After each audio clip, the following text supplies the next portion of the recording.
നമസ്കാരം. ഭാരതത്തിലെ സർവകലാശാലകളുടെ കാര്യം പരാമർശിക്കുമ്പോൾ പ്രഥമ ശ്രേണിയിൽ വരുന്നൊരു സർവകലാശാലയാണ് ജാമിയ മില്ലിയ ഇസ്ലാമിയ.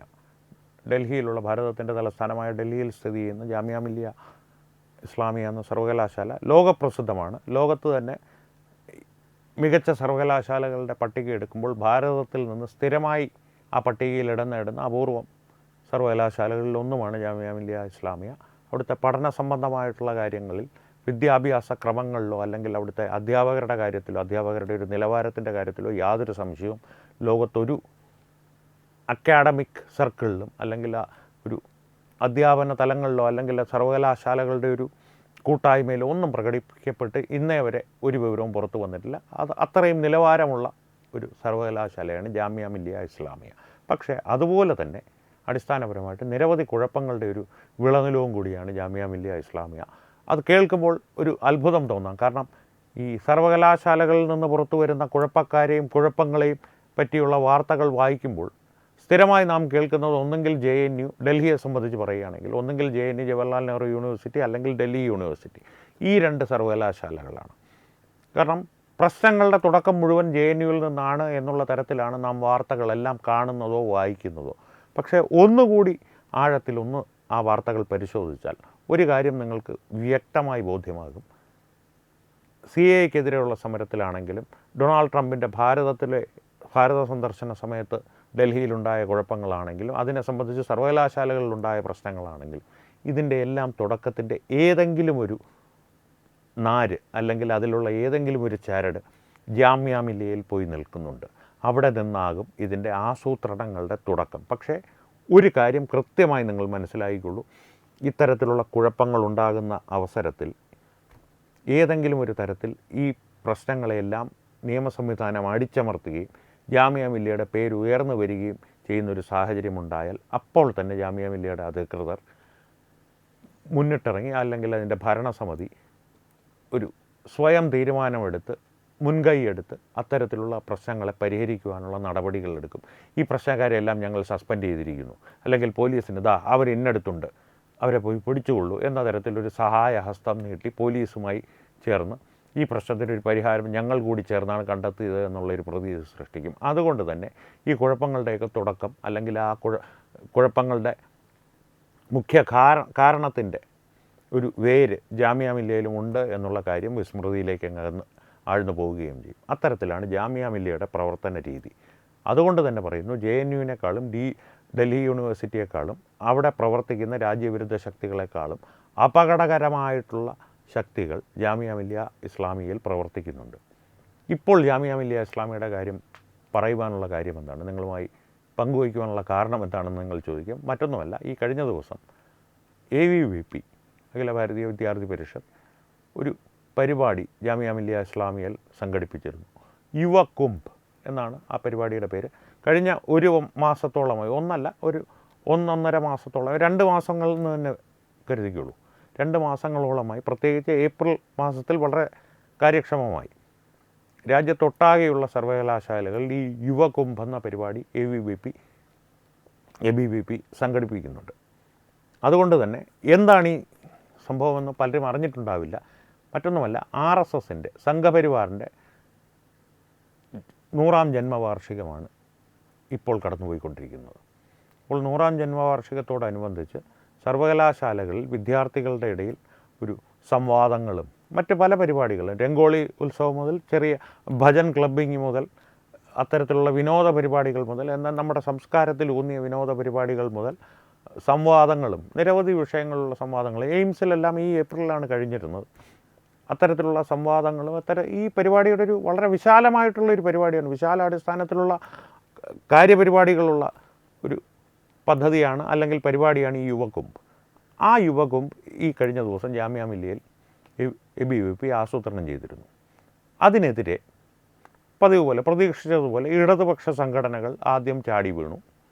പക്ഷേ അവിടെ ഒരു ചെറിയ കുഴപ്പം പറ്റിയത്, ഇടതുപക്ഷ സംഘടനയിലെ വിദ്യാർത്ഥികൾ അവിടെ എത്തിച്ചേരുന്നതിന് മുൻപ് തന്നെ നമ്മുടെ ഷിബുസ്വാമിയുടെ വണ്ടി കത്തിത്തീരുന്നതിന് മുമ്പ് കാരണബോധന അവിടെ എത്തി എന്ന് പറഞ്ഞ പോലെ ഫെറ്റേണിറ്റി എന്ന സംഘടനയുടെ ആളുകൾ അവിടെ എത്തി.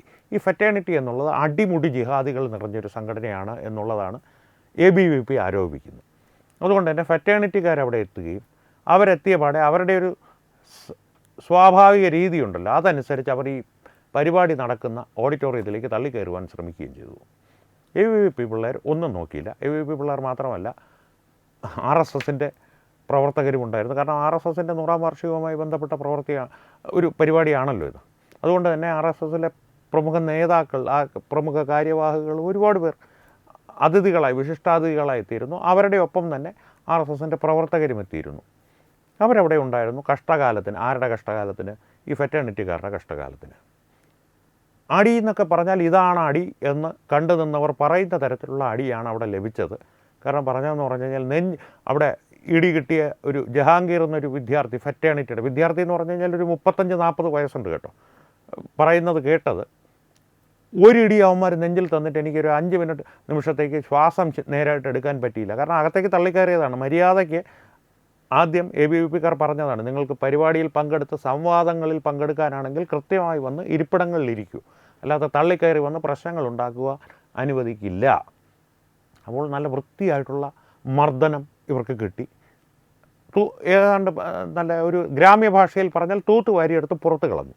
അപ്പോഴേക്കും നമ്മുടെ ഇടതുപക്ഷ സംഘടനകളെല്ലാം കൂടി അവിടെ എത്തി പ്രശ്നങ്ങൾ ഉണ്ടാക്കാൻ പോയി. വീണ്ടും ഒന്നും തള്ളുമായി. അപ്പോഴേക്കും പോലീസ് എത്തി കൃത്യമായി ഈ ഇടതുപക്ഷ സംഘടനകളെയും ഫെറ്റേണിറ്റിയും എടുത്ത് പുറത്ത് കളഞ്ഞ് പോലീസ് കാവലിൽ, പോലീസ് ജാമിയ മില്ലിയ ഇസ്ലാമിയയ്ക്ക് ചുറ്റും സുരക്ഷ ഏർപ്പെടുത്തി. അധികൃതരുടെ ഒരു സ്വഭാവം ഞാൻ പറഞ്ഞല്ലോ. അടി ഫെറ്റേണിറ്റിക്ക് വൃത്തിയായി കിട്ടി. ഈ പ്രശ്നം, അതായത് ഈ പരിപാടി മുടക്കുവാൻ യാതൊരു തരത്തിലും സാധ്യമല്ല. കാരണം അവർ തന്നെ അനുവാദം കൊടുത്താണ്. അനുവാദം കൊടുക്കാതിരിക്കാനും പറ്റില്ല. കാരണം അവരൊരു ഈ മാന്യത കളിക്കുന്നത് കൊണ്ട് ഇത്തരത്തിലൊരു പരിപാടിക്ക് വേണ്ടി ABVP അനുവാദം ചോദിച്ചാൽ ഞങ്ങൾ തരില്ല എന്നവർ പറയില്ല. JNUവിലത് പറയും. കാരണം JNUവിലെ ഈ ഉന്നത തലത്തിലിരിക്കുന്ന മണ്ടന്മാരായിട്ടുള്ള ഇടതുപക്ഷക്കാർ, അധ്യാപകർ ഒരുപക്ഷെ പരസ്യമായി പറയും, RSSൻ്റെ പരിപാടി ഇവിടെ അനുവദിക്കാൻ സാധിക്കില്ല. കോടതി പറയും, അതെന്താടാ അനുവദിച്ചാൽ അനുവദിക്കടാ എന്നുള്ള തരത്തിൽ അനുവദിപ്പിക്കും. ജാമിയ മില്ലിയ ഇസ്ലാമിയയിൽ അത്തരത്തിൽ യാതൊരു നടപടികളുണ്ടാവില്ല. ABVP പരിപാടി ആണോ, നടത്തിക്കുള്ളൂ, കാര്യമായിട്ട് നടത്തിക്കുള്ളൂ. എന്നിട്ട് നേരെ ABVPക്കാർക്ക് അനുവാദം ഒപ്പിട്ട് കൊടുത്തു കഴിയുമ്പോഴത്തേക്ക് വിളിച്ച് പറഞ്ഞു കൊടുക്കും, മെയ് 1-ാം തീയതി ABVPയുടെ ഇന്നൊരു പരിപാടി ഉണ്ട് കേട്ടോ, യുവകുംഭെന്നാണ്, ഇൻവിറ്റേഷൻ ഞാൻ ഫോട്ടോ വാട്സാപ്പിൽ അയച്ചേക്കാം എന്ന് ഫെറ്റേണിറ്റിക്കാർക്ക് വിവരം ചോർത്തി കൊടുക്കുകയും ചെയ്യും. ഇതാണ് ജാമിയ മില്ലിയ ഇസ്ലാമിയുടെ ഒരു പ്രവർത്തന രീതി. അതുകൊണ്ട് തന്നെ പക്ഷേ അടി കിട്ടുമെന്നുള്ള അവസ്ഥയാകുമ്പോൾ അവർ നേരെ പോലീസിൻ്റെ ഭാഗത്ത് നിന്ന് ഞങ്ങൾ നിയമമൊക്കെ അനുസരിച്ച് ചെയ്യണം, അല്ലെങ്കിൽ ഫെറ്റേണിറ്റിക്കാരെ അത്ര വെടിപ്പല്ല എന്നുള്ള തരത്തിലേക്ക് അവർ ചുവടുമാറുകയും ചെയ്തു. അതുകൊണ്ട് തന്നെ ഫെറ്റേണിറ്റിക്കാർ വഴിയാധാരമായി. ഇടതുപക്ഷക്കാർ ഭാഗ്യത്തിന്, അവരുടെ ഭാഗ്യത്തിന് ഒരു അരമണിക്കൂർ വൈകി സ്ഥലത്തെത്തിയതുകൊണ്ട് നമ്മുടെ തിരുവനന്തപുരം ഭാഷയിൽ പറഞ്ഞാൽ കൂമ്പ് കലങ്ങാതെ രക്ഷപ്പെട്ടു. ഫെറ്റേണിറ്റിക്കാർക്ക് നല്ല ചെവുക്കനെ കിട്ടി. അതും തിരുവനന്തപുരം ഭാഷയാണ്. നല്ല വൃത്തിയായിട്ട് തന്നെ കിട്ടി. ഒരു ദാക്ഷിണ്യവും വിചാരിച്ചില്ല. ABVPയിലെ വിദ്യാർത്ഥികൾക്ക് ഒരു പക്ഷേ സഹപാഠികളാണല്ലോ ഇവരെയൊക്കെ, ഈ 35-40 വയസ്സുണ്ടെങ്കിലും വല്ലപ്പോഴുമൊക്കെ ഈ സർവകലാശാലയുടെ ക്യാമ്പസിൽ പരസ്പരം മുഖാമുഖം കാണുന്നതാണല്ലോ എന്നുള്ളൊരു ദാക്ഷിണ്യമെങ്കിലും ABVP പിള്ളേരുടെ ഭാഗത്തുനിന്നും ഉണ്ടായിരുന്നു. RSSകാർക്ക് എന്ത് ദാക്ഷിണ്യം? അവിടുത്തെ കാര്യവാഹകനെയൊക്കെ ഉപദ്രവിക്കാൻ കയറി വന്ന കുറേ എണ്ണം എന്നുള്ളതിന് അപ്പുറം അവർക്ക് ഇവന്മാരെ പരിഗണിക്കേണ്ട കാര്യം വല്ലതും ഉണ്ടോ? അതുകൊണ്ട് യാതൊരു പരിഗണന അവർ കൊടുത്തില്ല എന്ന് മാത്രമല്ല, ഇടി കൊടുക്കുന്ന കാര്യത്തിൽ നല്ല പരിഗണന കൊടുക്കുകയും ചെയ്തു. എന്തായാലും ഫെറ്റേണിറ്റിക്കാർക്ക് നല്ല വൃത്തിയായിട്ട് കിട്ടി. ഇടതുപക്ഷ സംഘടനകൾക്ക് അത്ര വൃത്തിയായിട്ട് കിട്ടിയില്ല. ഒരു ചെറിയ ഉന്തം തള്ളും മാത്രമേ കിട്ടുള്ളൂ. അപ്പോഴേക്കും പോലീസ് സ്ഥലത്തെത്തിയത് കൊണ്ട് തടി കേടാകാതെ അവർ രക്ഷപ്പെട്ടു. തടി കാര്യമായി കേടാകാതെ ഇടതുപക്ഷ സംഘടനകൾ രക്ഷപ്പെട്ടു. പുറത്ത് കുത്തിയിരുന്ന് മുദ്രാവാക്യം വിളിക്കുക. അപ്പോഴേക്കും മലയാള മാധ്യമങ്ങൾ ഓടിയെത്തി. എന്താണ് പ്രശ്നം? അത് ഇവിടെ ABVPയുടെ പരിപാടി നടന്നുകൊണ്ടിരിക്കുകയാണ്, ഞങ്ങളങ്ങനെ അനുവദിക്കാൻ പറ്റില്ല, യുവകുംഭെന്നൊക്കെ പറയുന്ന പരിപാടിയൊന്നും നടത്തുവാൻ ഞങ്ങൾ അനുവദിക്കില്ല. ഇതെല്ലാം പറഞ്ഞ് കുറേ നേരം നെഞ്ചത്തടിയും നിലവിളിയും ഒക്കെ ആയിട്ട് അവിടെ കുത്തിയിരുന്നു. അവിടെ യുവകുംഭ് വൃത്തിയായി തന്നെ ABVP മുന്നോട്ട് കൊണ്ടുപോയി.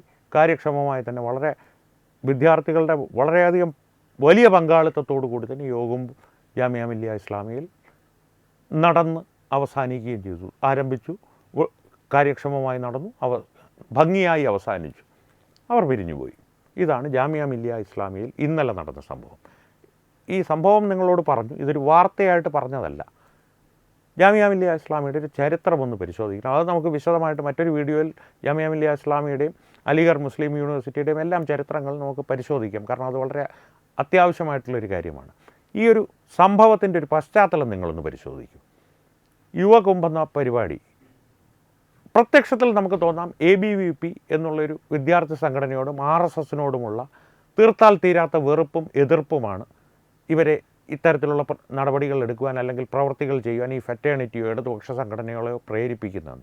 അല്ല, ഈ യുവകുംഭ് പോലുള്ള പരിപാടികളെ പണ്ട് മുതലേ തന്നെ ഈ രാഷ്ട്രീയ നേതാക്കൾ, RSSന് എതിരെ പ്രവർത്തിക്കുന്ന രാഷ്ട്രീയ നേതാക്കൾ, നെഹ്റു മുതൽ ഇന്ദിരാഗാന്ധി വരെയും, ഇന്ദിരാഗാന്ധിക്ക് ശേഷം രാജീവ് ഗാന്ധിയെ പോലുള്ളവരാണെങ്കിൽ, രാഹുൽ ഗാന്ധിയെ പോലുള്ളവരാണെങ്കിൽ, രാഹുൽ ഗാന്ധി എന്ന് പറയുന്നത് അദ്ദേഹത്തിൻ്റെ പിന്നിലുള്ള ഉപദേശകരുടെ കാര്യമാണ് പറയുന്നത്. അദ്ദേഹത്തിന് ഇതിനെയൊക്കെ ഭയപ്പെടേണ്ട ഒരു തിരിച്ചറിവുണ്ടായിരുന്നെങ്കിൽ അദ്ദേഹം എവിടെ എത്തിപ്പോയേനെ. അദ്ദേഹത്തിൻ്റെ ഉപദേശകർ ഇവരെല്ലാവരും ഭയപ്പെട്ടിരുന്നു. കാര്യം, ഈ ഇടതുപക്ഷ സംഘടനകളുടെ അല്ലെങ്കിൽ ചരിത്രകാരന്മാരുടെ കാൽച്ചുവട്ടിൽ കൊണ്ട് ഭാരതത്തിൻ്റെ ചരിത്രം എഴുതുവാനുള്ള അവകാശം നെഹ്റുവും ഇന്ദിരാഗാന്ധിയും അടിയറ വെച്ചു എന്ന് പലപ്പോഴും ഒരു ആരോപണം ഉന്നയിച്ച് നിങ്ങൾ കേട്ടിട്ടില്ലേ? ഞാൻ തന്നെ പലപ്പോഴും അത് പറഞ്ഞിട്ടുണ്ട്. അതിൻ്റെ പ്രധാന കാരണം യുവകുംഭ് പോലുള്ള പരിപാടികൾ RSS അക്കാലത്ത് ഗ്രാമാന്തരങ്ങളിൽ ചെയ്തുകൊണ്ടിരുന്നു എന്നുള്ളതാണ്. കാരണം ഭാരതത്തിൻ്റെ ചരിത്രത്തെക്കുറിച്ച്, ഭാരതത്തിൻ്റെ ഉജ്ജ്വലമായ യഥാർത്ഥ ചരിത്രത്തെക്കുറിച്ച്, അതും പുരാതനമായ 5000-10000 വർഷങ്ങൾ പിന്നെ ഒക്കെ നീണ്ടു നിൽക്കുന്ന അറിയാവുന്ന ചരിത്രം, അതിന് പിന്നിലേക്കുള്ള ചരിത്രങ്ങൾ ഇപ്പോഴും അറിയപ്പെട്ടിട്ടില്ല. പക്ഷേ 10000 വർഷങ്ങളുടെ ഒരു ചരിത്രം നമുക്ക് ഭാരതത്തെ സംബന്ധിച്ച് വ്യക്തമായി അറിയാം. നമ്മുടെ വേദങ്ങളിൽ നിന്നായാലും മറ്റ് ഗ്രന്ഥങ്ങളിൽ നിന്നായാലും വാമൊഴിയായി പകർന്നു കിട്ടിയ അറിവുകളിൽ നിന്നാണെങ്കിൽ അത്തരം അറിവുകൾ ഗ്രാമാന്തരങ്ങളിൽ പ്രചരിപ്പിക്കുന്ന ഒരു സംരംഭം RSS തുടങ്ങിയിരുന്നു. ഇപ്പോഴും ചെയ്യുന്നുണ്ട്. പക്ഷേ ആ സമയത്ത് കാര്യക്ഷമമായ RSS ചെയ്യുന്നതിനെക്കുറിച്ചൊരു അറിവ്, പ്രത്യേകിച്ച് നെഹ്റുവിൻ്റെ കാലത്തിനേക്കാൾ ഇന്ദിരാഗാന്ധിയുടെ കാലത്ത് അത്തരത്തിലൊരു അറിവ് ലഭിച്ചതിനെ തുടർന്നാണ് ഈ സർവകലാശാലകൾ വഴി ഇതിനൊരു മറു ആഖ്യാനം അല്ലെങ്കിൽ ഒരു പ്രതിയാഖ്യാനം, എതിറാഖ്യാനം സൃഷ്ടിക്കണമെന്നുള്ള വ്യക്തമായ ലക്ഷ്യത്തോടു കൂടി ഇടത് ചരിത്രകാരന്മാരുടെ കാൽച്ചുവട്ടിൽ ഭാരതത്തിൻ്റെ ചരിത്രത്തെക്കുറിച്ച് എഴുതുവാനുള്ള അവകാശം അല്ലെങ്കിൽ ചരിത്ര നിർമ്മാണം അല്ലെങ്കിൽ ചരിത്ര അപനിർമ്മാണം ഇന്ദിരാഗാന്ധി കൊണ്ട് സമർപ്പിച്ചത്. കാരണം കോൺഗ്രസ്സിൽ എഴുത്തും വായനയും അറിയാവുന്ന ഒരുത്തനും ഇല്ലായിരുന്നു എന്ന് തോന്നുന്നു. അതുകൊണ്ട് തന്നെ ഇടതുപക്ഷക്കാരെ അവർക്ക് ആശ്രയിക്കേണ്ടി വന്നു. അവിടെ നിന്നാണ് ഇത്തരം പ്രക്രിയകളുടെ തുടക്കം. അതുകൊണ്ട് തന്നെ ഈ പ്രതി ആഖ്യാനങ്ങളുണ്ടല്ലോ, മറു ആഖ്യാനങ്ങൾ നിർമ്മിക്കുന്ന ഈ വ്യക്തികൾക്കോ അല്ലെങ്കിൽ അവരുടെ പിൻഗാമികൾക്കോ കൃത്യമായിട്ടുള്ള ഈ യുവകുംഭ് പോലുള്ള യഥാർത്ഥ ചരിത്രത്തിൻ്റെ ആഖ്യാനങ്ങൾ അവരുടെ മുൻപിൽ വരുമ്പോൾ അത് പൊതുജനങ്ങൾ അറിയുവാൻ പാടില്ല എന്നുള്ളൊരു നിർബന്ധമുണ്ട്. അത്തരത്തിലൊരു തടസ്സം സൃഷ്ടിക്കുകയാണ്. അത്തരത്തിൽ പൊതുജനങ്ങളുടെ മധ്യത്തിലേക്ക് ഇത്തരം പരിപാടികൾ പോകുവാതിരിക്കുവാനുള്ളൊരു തടസ്സം സൃഷ്ടിക്കലിൻ്റെ ഒരു നേർക്കാഴ്ചയായിരുന്നു ഈ കഴിഞ്ഞ ദിവസം ജാമിയ മില്ലിയയിൽ കണ്ടത്. അതിൻ്റെ പ്രതികരണമാണ് ഇപ്പോൾ ആധുനിക കാലത്ത് എങ്ങനെയായിരിക്കാം അത്തരം തടസ്സങ്ങളെ വിദ്യാർത്ഥികൾ നേരിടുന്നത് എന്നുള്ളതിൻ്റെ ഒരു നേർക്കാഴ്ച കൂടിയായിരുന്നു ജാമിയ മില്ലിയയിൽ ഫെറ്റേണിറ്റിക്കാരും ഇടതുപക്ഷക്കാരും കണ്ടത്. എന്തായാലും ജഹാംഗീറിന് ഇപ്പോൾ ശ്വാസം കഴിക്കാൻ പറ്റുന്നുണ്ട് എന്നാണ് അറിയുവാൻ കഴിഞ്ഞത്. എന്നാലും ചെറിയ ബുദ്ധിമുട്ടുകളൊക്കെ ഉണ്ട്. ഒരു 3 മാസം ചികിത്സ വേണ്ടി വന്നേക്കാം. കാരണം കൃത്യമായിട്ട് ശരീരഭാഗങ്ങളൊക്കെ അറിയാവുന്ന ആരോ ആണ് കൈ കയറ്റിയത് എന്നാണ് ABVPക്കാർ പറയുന്നത്. ആരാണെന്ന് അവർ ഇതുവരെ പുറത്തു വിട്ടിട്ടില്ല. ABVPക്കാർ പറയുന്നത് നല്ല കൃത്യമായിട്ട് അനാട്ടമിയൊക്കെ, ഹ്യൂമൻ അനാട്ടമി കൃത്യമായിട്ട് അറിയാവുന്ന ആരോ ആണ് കൈവച്ചത് എന്നാണ് പറയുന്നത്. തമാശയായിട്ട് പറഞ്ഞതാണ്. എന്തായാലും ഫെറ്റേണിറ്റിക്കാർക്ക് ചെവുക്കനെ കിട്ടി. ഇടതുപക്ഷക്കാർക്ക്, ഇടതുപക്ഷ സംഘടനകൾക്ക് ആ ഭാഗ്യം ലഭിച്ചില്ല. പോലീസ് വന്നതുകൊണ്ട് അവരുടെ തടി കേടാവാതെ അവർ രക്ഷപ്പെട്ടു. ജാമിയ മില്ലിയ പോലെ തന്നെ യുവകുംഭ് വിവിധ സർവകലാശാലകളിൽ ഇനിയും നടത്തുന്നുണ്ട് ABVP.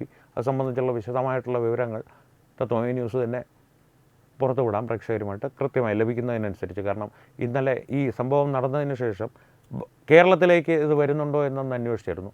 അതിനുള്ള ശ്രമങ്ങളും നടക്കുന്നുണ്ട്. അപ്പോൾ സാഹചര്യങ്ങൾ കൂടുതൽ കൗതുകകരമാകുമെന്നുള്ളതിൽ സംശയമൊന്നും വേണ്ട. എന്തായാലും വിശദമായ വിവരങ്ങൾ ലഭിക്കുന്നതിനനുസരിച്ച് പ്രേക്ഷകരുമായി പങ്കുവയ്ക്കാം. ജാമിയ മില്ലിയയിൽ ഇന്നലെ നടന്നത് ഇതാണ്. നിങ്ങളുടെ അഭിപ്രായങ്ങൾ ഈ സംഭവത്തെക്കുറിച്ച് എന്താണെന്നുള്ളത് കമൻറ്റുകളിലൂടെ ഞങ്ങളെ അറിയിക്കുക. വീണ്ടും കാണാം. നന്ദി, നമസ്കാരം. വിട്ടുവീഴ്ചയില്ലാത്ത നിലപാടുകളുമായി ദേശീയതയുടെയും സമാജത്തിൻ്റെയും ശാക്തീകരണത്തിനു വേണ്ടി തത്വമയിയുടെ ജൈത്രയാത്ര തുടരുകയാണ്. യൂട്യൂബിൽ മാത്രം തത്വമയിക്ക് 10 ലക്ഷം സബ്സ്ക്രൈബേഴ്സിലേക്ക് എത്താൻ ഏതാനും ചുവടുകൾ മാത്രമാണ് ബാക്കി. മറ്റ് സോഷ്യൽ മീഡിയ പ്ലാറ്റ്ഫോമുകളിലും തത്വമയിയുടെ നിറസാന്നിധ്യം തുടരുകയാണ്. ഈ അവസരത്തിൽ ഞങ്ങൾക്ക് നിങ്ങളോടുള്ള അഭ്യർത്ഥന ഞങ്ങളോടൊപ്പം നിൽക്കുക എന്നുള്ളതാണ്. നിങ്ങൾ ഉപയോഗിക്കുന്ന ഏത് സോഷ്യൽ മീഡിയ പ്ലാറ്റ്ഫോം ആണെങ്കിലും ഞങ്ങളുടെ വരിക്കാരാകുക, ഞങ്ങളെ സബ്സ്ക്രൈബ് ചെയ്യുക. നിങ്ങളുടെ സുഹൃത്തുക്കളിലേക്ക് തത്വമയിയുടെ ഈ സന്ദേശം പ്രചരിപ്പിക്കുക. ഞങ്ങളോടൊപ്പം നിൽക്കൂ, രാഷ്ട്രത്തോടൊപ്പം നിൽക്കൂ, ദേശീയതയ്ക്കൊപ്പം സഞ്ചരിക്കൂ.